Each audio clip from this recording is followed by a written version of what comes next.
एक भगोड़े को जो देश के हित को, आर्थिक हित को गिरवी रख के भाग गया, एक ऐसे भगोड़े को जिसने देश की आर्थिक क्षति पहुंचाई हो, जिसने देश को पूरी तरीके से कोई कोर कसर नहीं उठा रखी बर्बाद और तबाह करने में।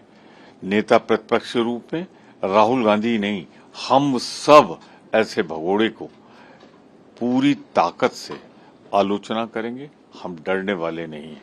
अब ये ठीक बात कि इनके साथ मोदी लगा हुआ है, संरक्षण का पूरा इंतजाम है, लेकिन मैं इतना जरूर कहना चाहता हूँ, एक भगोड़े को भगोड़ा ही कहा जाएगा, एक आर्थिक अपराधी को आर्थिक अपराधी ही कहा जाएगा।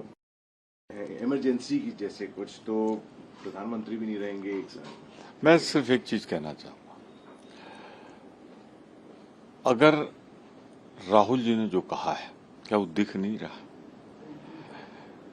आर्थिक रूप से देश को जिस डॉलर 100 रुपए पहुंच रहा है, पेट्रोल 100 क्रॉस कर चुका है, 40 साल की महंगाई सबसे बड़ी, पूरी तरीके से पूंजी निवेश रुक गया है, चारों तरफ बर्बादी के लक्षण दिखाई दे रहे हैं।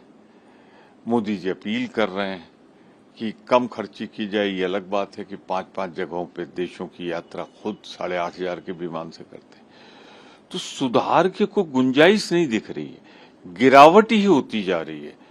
तो नेता प्रतिपक्ष ने सही आकलन किया है कि आर्थिक रूप से सुनामी आएगी, देश के लिए गंभीर खतरा है, हम सहयोग करने को तैयार हैं, लेकिन दूसरा आदमी तो मस्त। प्रधानमंत्री मोदी की ही बात कर, longest serving elected prime minister है, उसके तौर पे प्रधानमंत्री जो जवाहरलाल नेहरू, जो देश के पहले प्रधानमंत्री, उनके टेन्योर को भी पास कर जाएंगे। पंडित जवाहरलाल नेहरू के साथ मोदी जी की तुलना नहीं हो सकती। एक वो महानायक जिसने देश को आजाद कराया, आजादी के लिए 12 साल से ज्यादा जेल में रहा, और जब भारत आजाद हुआ तो हमारे पास क्या था? जिसने एक मजबूत भारत बनाया, गुटनिरपेक्ष आंदोलन का महानायक बनाया, पंचवर्षीय योजनाओं के माध्यम से गांव तक विकास पहुंचाया, एक आर्थिक शक्ति के रूप में उभारा, भारत को संभाला, सही रास्ते पे चलाया। और दूसरी तरफ मोदी जी, आपके 12 साल याद किए जाएंगे देश की अर्थव्यवस्था को बर्बाद करने वाला। एक ने ब्रिटिश हुकूमत से आजादी दिलाई थी और आपने ट्रंप की हुकूमत से गुलामी दिला दी। आज आपको जिस तरह सुनना पड़ता है इस देश को आपकी वजह से, क्या कमजोरी है आपकी, मैं नहीं जानता। वरना अमेरिका के राष्ट्रपति जिस तरह भारत को अपमानित करते हैं, आपको अपमानित करते हैं, वो नाकाबिले बर्दाश्त।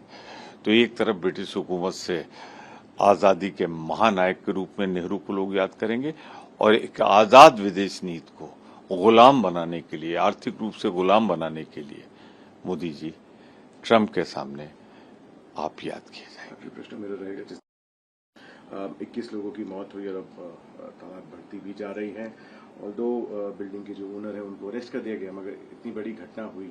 हर घटना के बाद कोई अरेस्ट होता है, सुधार के कदम उठाए जाते हैं, पर मैं कहना चाहता हूं कि यहाँ तो ट्रिपल इंजन की सरकार है। केंद्र, प्रधानमंत्री, गृह मंत्री सभी ही रहते हैं, पूरे मंत्री रहते हैं यहाँ। दिल्ली की सरकार भी प्रबल बहुमत के साथ, कॉरपोरेशन भी उन्हीं के हाथ में।